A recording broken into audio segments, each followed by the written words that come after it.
자기를 신뢰하고 자기를 의지하며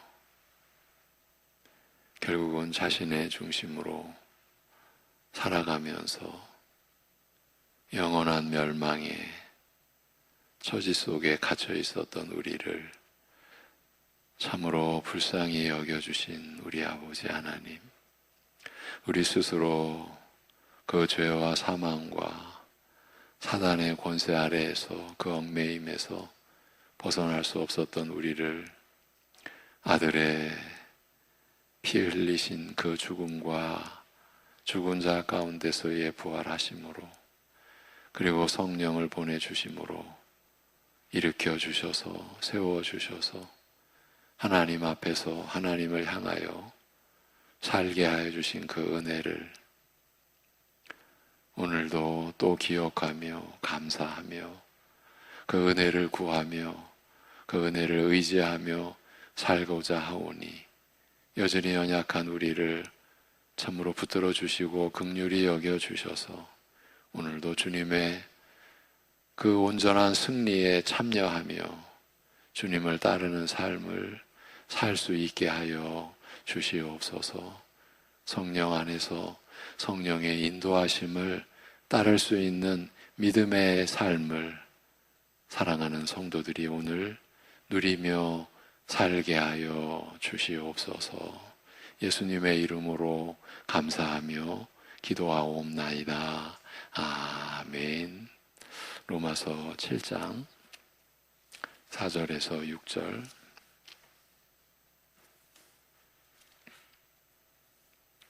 로마서 7장 4절에서 6절입니다.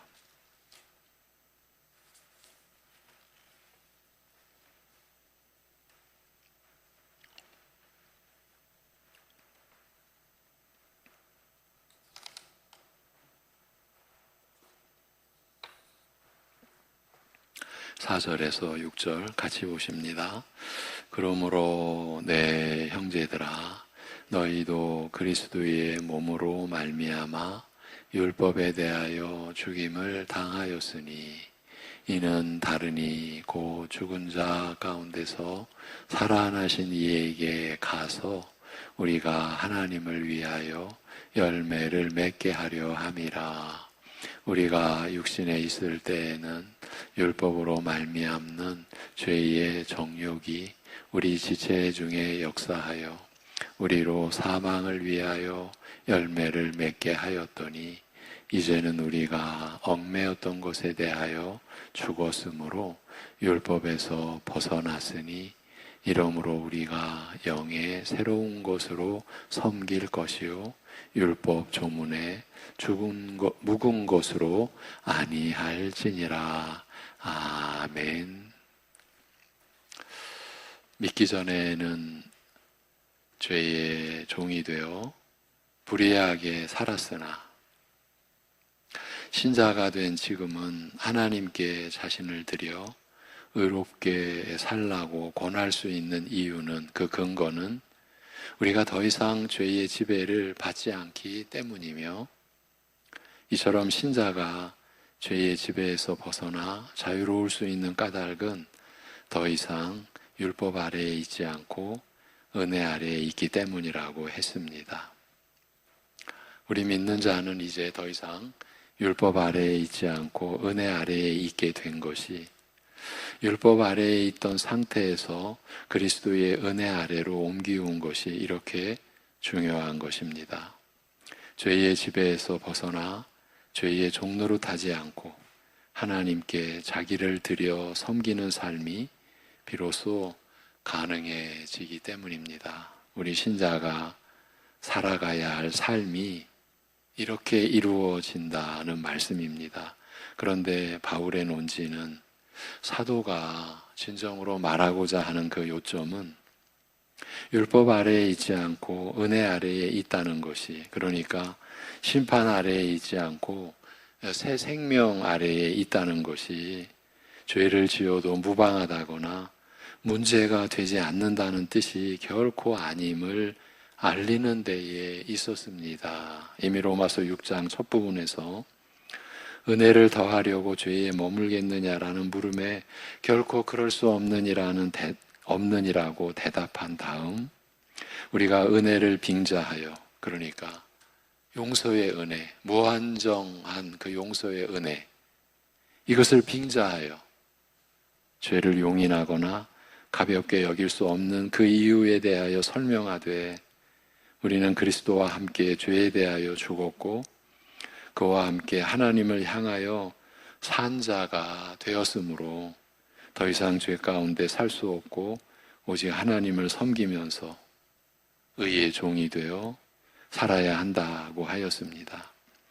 비슷한 질문과 대답을 반복하면서 은혜 아래에 있다는 것이 죄를 지어도 무방하다는 뜻이 될 수 없음을 밝히는 로마서 6장 후반부, 그러니까 로마서 6장 15절 이하는 바로 앞에서 말한 전반부 내용에 이어 더욱 깊이 설명한 것이라 할 수 있습니다.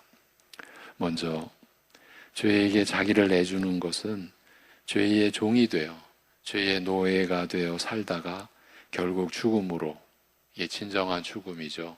영원한 죽음으로 마치는 불행에 이르게 된다고 알립니다. 과거 죄의 종노릇하며 의와 상관없이, 하나님의 말씀과 상관없이, 법 없이, 하나님 없이 그렇게 살던 그 삶은 수치와 부끄러움뿐 아무 가치와 의미를 찾을 수 없는 허망한 삶이었으며 그 마지막은 영원한 죽음의 불행인 반면 이제 그리스도를 믿게 된 우리는 죄에서 벗어나 하나님을 섬기면서 거룩함에 이르는 열매를 맺으며 하나님의 거룩한 형상을 이루어가는 귀중한 삶을 살게 되었고 더욱이 그 마지막은 영생으로 이어질 것이라고 밝히고 있습니다. 그래서 신자의 삶의 가치가 이렇게 규정이 되는 것이죠. 우리 믿는 자 된 신자들이 살아가는 외양은 다르죠. 여러 모양으로. 이 세상에서 주목받는 삶도 있을 수 있지만 대부분의 신자의 삶은 주목받지 못하죠. 평범한, 어쩌면 그 이하일 수도 있고, 그럼에도 그 고난의 삶을 살아가는 신자의 하루하루는 이렇게 귀중한 의미를 가지고 있고 가치를 지니고 있다. 죄에서 벗어나 하나님을 섬기면서 거룩함에 이르는 열매를 맺어가며, 그게 눈에 확 띄는 것 같지는 않지만 하루하루 그리하여 하나님의 거룩한 형상, 우리 주님을 닮아가는 그 형상을 이루어가는 귀중한 삶을 살게 된 것이죠. 이 삶의 가치는 밖에서는 알 수가 없습니다. 교회 밖에서는, 그리스도 밖에서는 전혀 짐작할 수 없는 그런 어쩌면 숨겨진 삶, 비밀스러운 삶이라고 할 수 있죠. 그런데 그 마지막은 영생으로 이어지는 영광된 삶이라는 것을 밝힙니다. 이것이 우리 신자가 죄의 종이 되어 죄를 지으면서 죄 가운데 머물면서 살 수 없는 이유라는 점을 바울 사도가 강조하고 있는 것입니다. 그리고 이어지는 로마서 7장은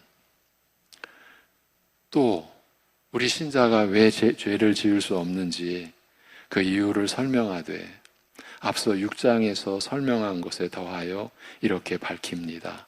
우선 율법은 사람이 사는 동안에만 지배한다. 즉 법적 구속력을 갖는다는 원칙을 확인해 줍니다.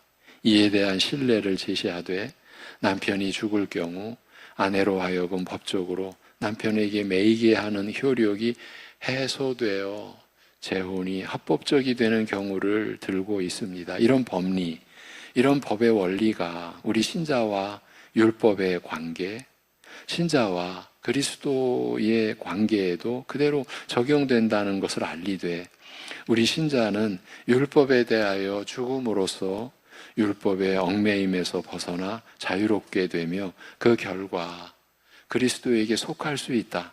여러분, 율법의 얽매임에서 벗어나 자유롭게 된다라는 것이 우리 마음대로, 우리 뜻대로, 우리 생각대로 그렇게 산다라는 게 전혀 절대 아니고, 그 결과, 율법에 대하여 죽은 결과 그리스도에게 속할 수 있다, 이렇게 말하는 거예요. 그러니까 우리가 그리스도에게 속한 영생을 사는 그 삶을 산다라는 것은 율법에 대한 죽음이 필수적이다, 전제다, 이런 이해를 우리가 가져야 한다라는 것을 여러 날 왜? 사실은요, 우리가 수십 년 신앙생활을 했어도요, 이 로마서 6장 7장의 말씀에 이해를 갖지 못하고, 이해를 못하는데 어떻게 이 말씀의 역사를 우리가 경험하며 살 수가 있겠습니까? 그러니까 율법에 대한 죽음, 죄에 대한 죽음에 대한 실제적인 믿음의 내용 없이 우리는 그리스도를 믿고 의지하며 산다, 그리스도에게 속했다, 이렇게 해왔을 수도 있다라는 이 우리의 영적 현실을 여러분도 아시고 목회자인, 목사인 저도 알고 있는 이런 현실을 배경으로 말씀을 드리는 거예요. 보고 또 보고 있는 거예요. 작년에도 보았었던 내용입니다. 다시 보고 있는 겁니다. 그래야 할 이유가 있기 때문입니다. 우리 신자는요, 율법에 대하여 죽음으로써 율법의 얽매임에서 벗어나 자유롭게 되며 그 결과 그리스도에게 속할 수 있다는 거예요. 그런데 만일 율법이 모든 사람에 대하여 구속력을 가진다면, 말하자면 하나님께서 모든 사람을 율법 아래에 두신 것이라면 사람이 제 마음대로 율법의 구속에서 벗어날 수가 없습니다. 내가 원하거나 싫다고 해서 마음대로 율법에 매이기를 거부하고 그 굴레를 벗을 수는 없으며, 율법 아래에서 은혜 아래로 옮겨가기 위해서는 합법적인 절차가 필요한 것입니다. 우리를 율법 아래에 두신 분이 하나님이시라면 하나님께서 인정하시고 받아들이시는 어떤 합법적인 마련과 절차가 필요한 것입니다. 남편과 사별한 후 재혼이 합법적이 되는 예를 굳이 들면서까지 우리가 율법 아래에 있다가 그리스도의 은혜 아래로 옮기는 것이 합법적임을 설명한 것은 이런 이유 때문입니다. 모든 사람을 율법 아래에 두신 것도 하나님께서 하신 일인 만큼 이 율법의 매임에서 풀어 벗어나게 하시는 것도 오직 하나님께서만 하실 수 있는 일이며, 율법에서 그리스도의 은혜 아래로 옮기는 것도 하나님께서 하시는 일인 것입니다. 율법의 매임에서 우리를 풀어 벗어나게 하시고 그리스도의 은혜 아래로 옮기시고자 하나님께서 친히 마련하신 그 방법, 그 길이 바로 율법에 대한 죽음, 이것인 거예요. 우리로 하여금 율법에 대하여 죽게 하심으로써 율법에서 벗어나 그리스도의 은혜로 옮기시는 것입니다. 그리고 율법에 대한 죽음이 어떤 것인지 설명하되, 바울이 바로 이 설명을 위해서 이런 참으로 놀라운 기록을 해온 거죠. 율법에 대한 죽음이 어떤 것인지 설명하되 너희가 그리스도의 몸을 통하여 십자가에 못 박혀 죽임당하신 그 그리스도의 몸을 통하여 율법에 대하여 죽임당한 것이라고 말합니다. 그러니까 율법에 대한 죽음 없이는 우리가 그리스도에 속한 자가 될 수 없다라고 했지 않습니까? 그렇다면 율법에 대한 죽음은 우리에게 필수적으로 일어나야 되는 일인데, 결국은 이 율법에 대한 죽음이 그리스도의 몸을 통하여 우리가 율법에 대하여 죽임당한 것이라, 십자가에 못 박혀 우리의 죄로 죽임당하신 결국은 그리스도의 은혜로 되어진 일이라는 것이죠. 그래서 교회는 십자가 구속이, 그리고 부활하심이, 그리고 성령을 보내주심이 사실 전부인 거예요. 그리스도의 몸을 통하여, 그리스도의 몸으로 말미암아 죽임당한 것이라는 표현이 흔히 접하는 것과는 달라서 이것이 성경의 진리의 개념으로만 우리에게 주어진 표현이지 않습니까? 일상에서 쓰는 말이 아니지 않습니까? 그렇게 흔히 접하는 것과는 달라서 말하자면 압축된 너무나 많은 내용을 담고 있는 표현이어서 생소하게 느껴질 수 있습니다만, 그리스도께서 죽임당하신 그 죽음에 참여하여 우리도 함께 죽은 것을, 우리가 그리스도와 함께 십자가에 못 박혔다, 우리가 이러한 말씀에 따른 신앙 고백을 우리가 하지 않습니까? 신자로서 바로 그 죽음에 참여하여 우리도 함께 죽은 것을 기본 바탕으로 하고 있다는 것만큼은 분명한 것이죠. 말하자면 율법에 대하여 우리가 죽었다는 말씀은 결국 우리가 그리스도와 함께 죽음으로써 율법에 대하여 죽었다는 뜻이라 할 수 있는 것입니다. 로마서 6장 전반부에서는 그리스도와 함께 죽은 것이 죄에 대하여 죽은 것이요, 이것은 죄로부터 벗어나 자유하게 된 것을 뜻한다고 밝혔습니다만, 이 로마서 7장에서는 그리스도와 함께 죽은 그 죽음은 율법에 대한 죽음이기도 하다, 이 점을 알리고 있는 것입니다. 사도 바울이 로마서를 통해 교회에 선포하는 복음의 진리가 바로 이것입니다. 우리 신자가 그리스도와 함께 죽은 것이 죄에 대하여 죽은 것이요, 또한 그리스도와 함께 죽은 그 죽음은 율법에 대한 죽음이기도 하다라는 것입니다. 신자된 여러분 생각해 보십시오. 교회 밖에서 이러한 하나님의 말씀을 듣고 보고 하나님께서, 성령께서 깨닫게 해주시는 은혜를 입지 않은 사람이, 교회 밖의 사람이 신자가 누구냐, 신자가 어떻게 된 사람이냐, 신자가 어떻게 사느냐라는 거에 대해서 어떻게 알 수 있겠습니까? 알 수가 없는 거예요. 아니, 하나님의 말씀으로 신앙을 갖지 못한, 하나님의 말씀으로 늘 신앙을 확인하려고 하는 신자가 아니고서는요, 죄송합니다만 수십 년 신앙생활 했어도 지금 그리스도에게 속하게 되는 신자의 절대적인 이 진리가 없는 거예요. 모르는 거예요.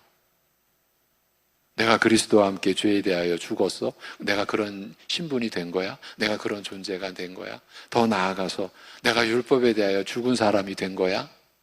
내가 율법의 매임에서 벗어나서 자유롭게 되어 내가 그리스도에게 속하게 된 거야? 이런 고백이, 이런 신앙이 말씀 아니고서는요, 이러한 말씀에 우리의 신앙을 계속 비춰보며 우리가 말씀으로 들어가지 않고서는요, 한평생 신앙생활을 했다고 하더라도 이런 믿음의 내용이 없을 수가 있다라는 거예요. 여러분, 이게 얼마나 기막힌 일입니까? 바울이 왜 이 사실을 이렇게 집요하게 밝히는 것일까요?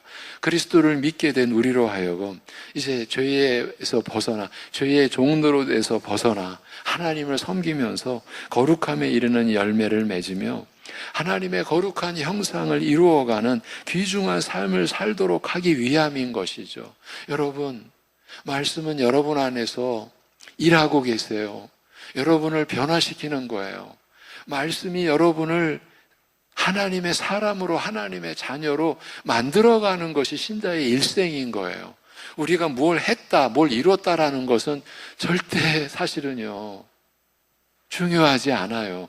우리가 하나님의 사람으로 변화되어서 가고 있는가, 세워져 가고 있는가, 거기서 우리 손에서 이루어진 일이 하나님께 영광이 되기도 하고 사람들에게 기쁨이 되기도 하는 거죠.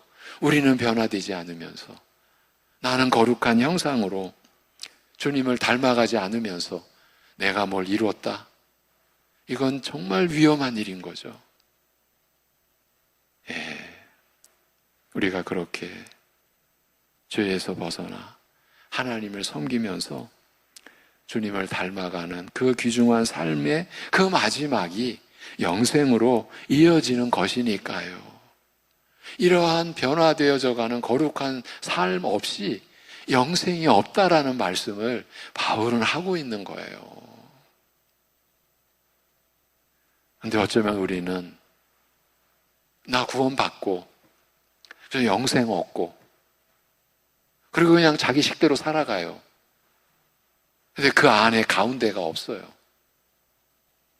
죄에서 벗어나 하나님을 섬기는, 그래서 거룩함으로 주님의 성품을 닮아가는 것 없이 우리가 나 구원받고 나 영생에 이르렀다고 과연 그렇게 확신할 수 있을까? 다시 이제 율법에 대한 죽음으로 들어갑니다. 그리고 율법에 대한 죽음은 바로 우리로 하여금 율법 아래에서 은혜 아래로 옮겨가기 위해 하나님께서 마련하신 조처라고 하였습니다. 우리는 그리스도와 함께 율법에 대하여 죽음으로써 율법의 매임에서 벗어나 자유롭게 되며 합법적으로, 그러니까 하나님 앞에서의 합법적인 겁니다. 그렇게 그리스도에게로 와서 옮겨와서 그의 은혜 아래에 우리가 있게 된 것입니다. 이것이 하나님께서 이루신 일인 거예요. 우리를 위하여, 우리 같은 영원히 그 심판의 저주 아래에 있어야 할 우리에게 이 일이 일어나게 하신 거예요, 하나님이. 여러분, 이것을 은혜다, 우리가 값없이 받은 은혜다, 이렇게 고백하는 거죠.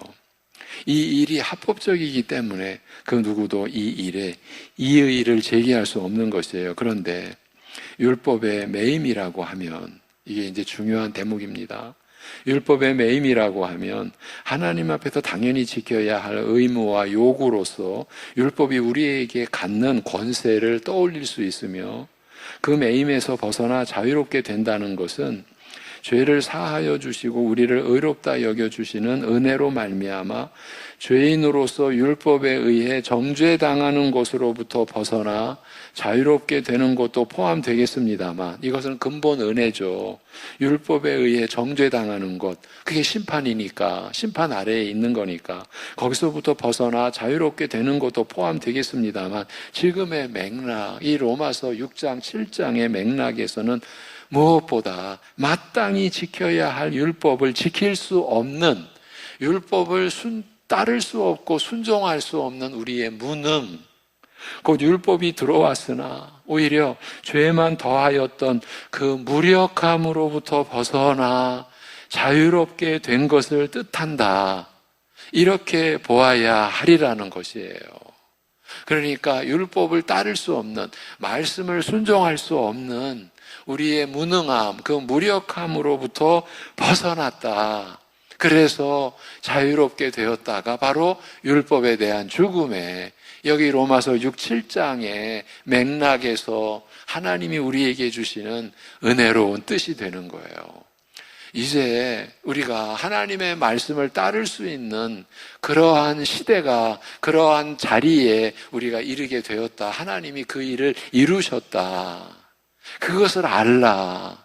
그러니까 죄에 계속 머물거나 죄를 가볍게 여기면서 하나님의 말씀 없이, 법 없이 자기 뜻대로 썩어질 인생을 살지 말라, 그 얘기를 하는 거예요, 바울이. 여러분, 믿음으로 하지 않는 것은 다 죄입니다. 로마서 14장 뒷부분에 가서 주시는 말씀이죠. 그럼 믿음으로 하지 않는 것이 뭡니까? 그것도 우리 생각대로 가면 안 됩니다. 그 로마서의 흐름에서 보면 하나님의 선하시고 온전하시고 기뻐하시는 뜻을 따르지 않는 게 믿음으로 하지 않는 겁니다. 그냥 자기 생각대로 그냥 사는 거예요. 그러니까 기도도 그냥 자기 생각대로 하는 거죠. 그래 놓고 하나님이 응답해 주시지 않았다고 낙심하고, 그것이 아니라 하나님의 뜻을 말씀으로 구해서 그 뜻에 순종하려고 하나님께 은혜를 구하고, 그것이 믿음으로 사는 거죠. 우리 신자들이 가정에 드러나지 않는 평범한 일반적인 삶, 그런데 우리 신자들은 그 가정의 삶도 하나님의 뜻을 구하는 거예요. 부모는 자녀를 위해, 자녀는 부모를 위해, 부부간에는 서로를 위해 하나님의 뜻을 구하는 거죠. 여러분, 그렇게 살아갈 수가 있다. 율법을 지킬 수 없는 그 무능함, 그 무력함에서 우리는 벗어나 자유롭게 됐다. 이게 율법에 대한 죽음이라는 거예요. 특히 율법에 대하여 죽임 당하게 하신 목적에 대하여 밝힌 내용, 이는 너희가 다르니 그 죽은 자들 가운데서 살림 받으신 이에게 속하여 우리로 하나님을 향하여 열매를 맺게 하려 함이라고 이 오늘 본문 4절 아닙니까? 이 말씀이 이를 확인해 주고 있습니다. 죽은 자들 가운데서 살림받으신 그리스도에게 속하여 새 생명을 누리는 가운데 하나님을 향하여 열매 맺게 하려 하심이라고 한 이 맥락이 방금 우리가 나누었던 후자의 뜻을 뒷받침하고 있는 것입니다. 단순히 율법의 정죄에서 벗어났다라는 그것을 포함하지만 더 나아가서 그 율법을 우리가 따를 수 없는 그 무력함, 그 무능에서 벗어났다. 그 뜻을 뒷받침해 주고 있는 거예요. 그리고 이 말씀은, 이 4절 말씀은 율법에 대한 죽음은 죽음으로 끝나는 것이 아님을 분명히 알려줍니다. 오히려 율법이라는 남편의 매임에서 벗어나 죽은 자들 가운데서 부활하신 그리스도에게 속하는 것으로 이어지는 거죠.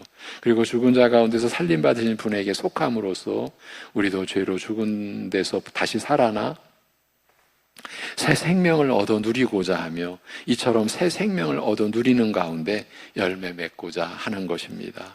그리고 이어지는 5절에서 우리가 육에 있을 때는 육신의 부패한 육적 성품으로 살아갈 때에는 율법을 통한 죄의 정욕들이 우리 지체들 안에서 역사하여 죽음에게 열매 맺었느니라. 그러니까 하나님께 열매 맺은 게 아니라 죽음에게 열매를 맺으며 우리가 살아왔던 거예요. 그러나 지금은, 이게 본문 6절이죠.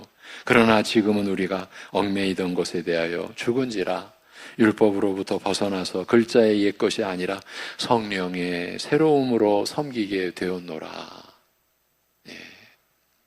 율법의 매임에서 벗어나 그리스도에게 속하게 되었다는 것이 무슨 뜻인지 더 깊이 설명해 준 내용입니다. 우리가 육적인 성품, 곧 아담으로부터 물려받은 부패한 성품 안에 있는 한, 그러니까 원죄 아래에 있는 한, 그 부패한 성품 아래에 있는 한, 율법은 오히려 죄의 정욕들이 우리 삶 속에서 역사하여 죽음에게 열매 맺는 도구가 되고 만다. 오히려 율법으로 인해 더 죄를 많이 짓게 된다. 이거를 밝히고 있는 거예요. 율법 아래에 있는 한 우리는 부패한 육적 성품에 대하여 철저히 무력한 나머지 오히려 그것에 이용당하면서 그 육적 성품이 끌고 가는 대로, 우리의 본래 죄된 성품이 가는 대로 끌려다닐 수밖에 없음을 알리고 있는 거예요. 여러분, 신자된 우리는 이렇게 살아서는 안 되는 거죠. 이렇게 살 수 없게 된 거예요. 그 점을 밝혀주는 거예요. 그렇기 때문에 율법이 들어왔으나 결과적으로는 죄만 더할 수밖에 없었던 것, 그래서 구약 이스라엘의 역사가 패망으로 치달을 수밖에 없었던 것, 그 얘기를 하는 거예요. 거룩한 계명이 부끄러운 욕망을 억누르고 제어하는 것은 고사하고 오히려 죄의 정욕들 앞에서 전혀 무력하여, 율법이 무력한 거예요. 그래서 죄의 도구가 되어 죄 짓는데 이용된다.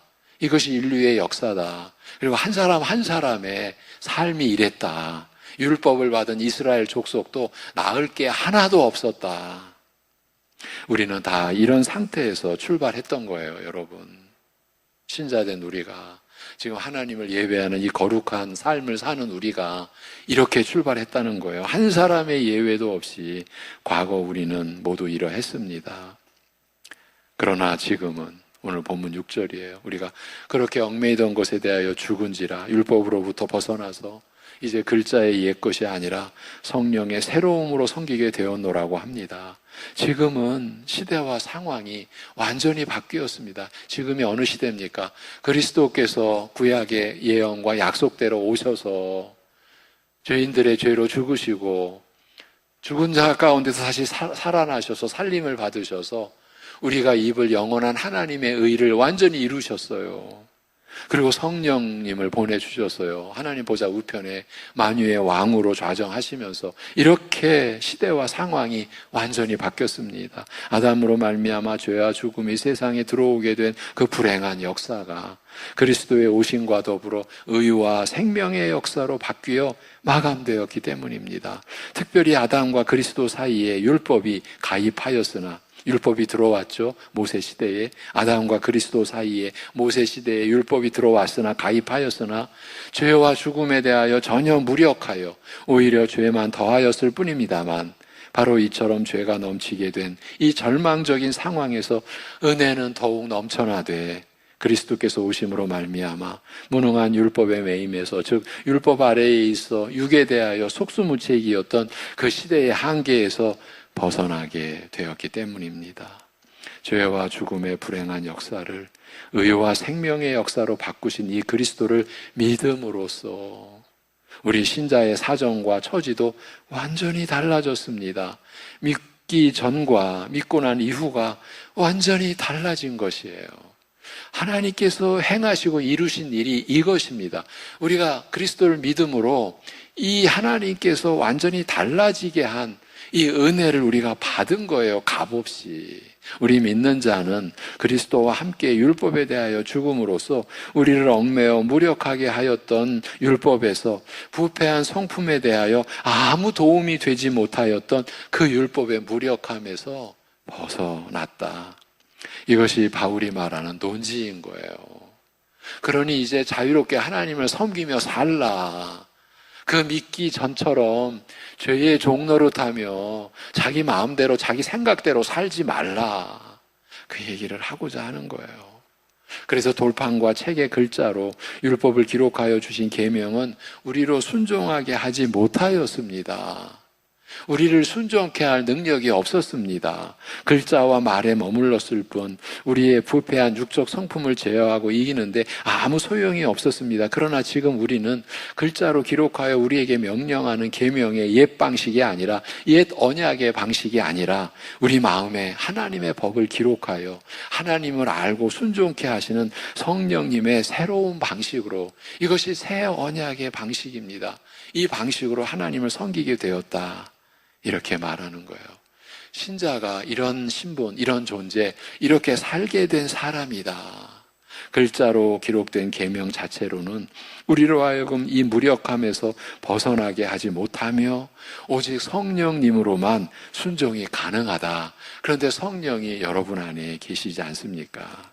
이것을 두고 로마서가 말하는 율법 아래에 있지 않고 은혜 아래에 있다. 은혜 아래에 있게 되었다고 말하는 것입니다. 죄 앞에서 속수무책이요 무력한 율법의 매임에서 벗어나 그리스도로 말미암아 베풀어지는 풍성한 은혜 아래에 있게 된 것을 두고 한 말인 거예요. 하나님께서 행하시고 우리를 위하여 이루신 이 일을 우리는 그리스도를 믿음으로써 이러한 시대에 속하게 되었고, 그리스도에게 속하게 되었고, 이제 그리스도를 따라 하나님을 섬기게 되는데 우리 안에 계신 성령님으로 가능한 순종을 우리가 행하며 사는 삶을 살 수 있게 되었다. 그것을 알라. 죄에 대하여 죽은 줄로 여기라. 율법에 대하여 그리스도와 함께 죽은 줄로 여기며 살라. 이 말씀인 거예요. 이것이 신자의 비밀입니다. 그리고 신자의 영광입니다. 그리고 신자의 가치입니다. 외모와 아무 상관이 없습니다. 바깥 것으로 이 성령님으로 말미암아 순종하여 하나님을 섬기는 이 삶의 가치를 바깥 것으로는 환산할 수 없어요. 우리 신자의 외모, 그것으로 이 복음으로 이루어지는 삶의 영광을, 가치를 환산하는 것, 여러분, 그거는 하나님이 우리에게 베풀어 주신 아들을 죽이셔서, 아들을 버리셔서 우리를 살리신 하나님의 우리를 향한 사랑을 모독하는 거고, 하나님의 은혜를 가리는 것이에요. 그래서 하나님 나라의 교회 안에서는 근본적으로 차별이 없는 거예요. 하나님의 사랑으로 인해서, 하나님의 그 은혜로 인해서. 그런데 우리는 외모로 너무나 많은 차별을 하고 있잖아요. 왜 그래요? 이러한 말씀에 우리가 여전히 연약하기 때문에, 이러한 말씀에 우리가 무지하기 때문에 우리는 외모로 교회 안에서까지 차별을 하며 하나님의 은혜를 너무나 많이 가려왔다라는 점을 우리 회개해야 되죠. 오늘 여기까지입니다. 기도하겠습니다. 하나님 아버지, 이러한 말씀 앞에서 그저 우리는 감사할 뿐입니다. 율법 아래에 영원히 매인 존재를 이제 그리스도의 은혜 아래로 옮겨주셨사오니 그리고 이 말씀으로 하나님이 우리에게 이루신 사실을 이렇게 밝혀주시오니 우리로 하여금 이 은혜를 믿음으로 받아서 그 은혜대로 살라고 하시는 이 말씀을 받는 우리로서는 감사함 외에, 감격함 외에 우리를 감동케 하시는 하나님의 사랑을 우리가 느끼며 그 은혜 아래에 우리가 들어가서 그 은혜를 거저 받을 뿐이오니 아버지 하나님 감사합니다. 이 은혜를 헛되이 하지 않는 삶, 이 은혜를 따라 이 은혜를 누리고 자기만의 것으로 삼는 것이 아니라 이 은혜를 나누는 삶, 이것이 우리 신자들의 삶, 오늘의 삶, 이 한 주간의 삶이 되게 하여 주시옵소서.